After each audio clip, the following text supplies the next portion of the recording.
জীবনে কখনো হতাশ হবেন না। জীবনে যাই হয়ে যাক না কেন কখনো হতাশ হবেন না। মনে রাখবেন আল্লাহ আপনার রব, আল্লাহ আপনার সাথে আছেন ইনশাআল্লাহ। এই সমাজ আপনাকে যেভাবে শেখায়, কিভাবে শেখায়, এই যে স্কুল, কলেজ, ইউনিভার্সিটি, চাকরি, বিয়ে, সন্তান প্রতিপালন, আর তারপর ইন্না লিল্লাহি ওয়া ইন্না ইলাইহি রাজিউন, এই তো শেখায় নাকি? সবসময় মনে রাখবেন যে আল্লাহ রাব্বুল আলামিনের পরিকল্পনাই আপনার উপরে সবচেয়ে বেশি অগ্রাধিকার যোগ্য, সমাজের পরিকল্পনা নয়। পরিবার আপনাকে চাপ দিচ্ছে, চাকরি পাস না, পড়াশোনা করিস না, হ্যাঁ পড়াশোনায় কেন তুই 80 নাম্বার পাইলি না, কেন চান্স পেলি না, কবে চাকরি পাবি, কবে আমাদেরকে দেখবি, খাওয়াবি, পড়াবি, এই যে চাপগুলো চারপাশ থেকে আসে কিনা? এতে করে অনেক যুবক দেখা যায় মাদকাসক্ত হয়, অনেকে দেখা যায় আত্মহত্যা করছে, ইদানিং করছে কিনা ভাই?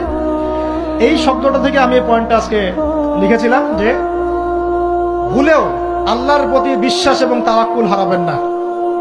সমাজ যেভাবে শেখায়, সমাজ চারপাশে যে চাপ আপনাকে দিচ্ছে, এই চাপে নিজে গা ভাসিয়ে দিবেন না।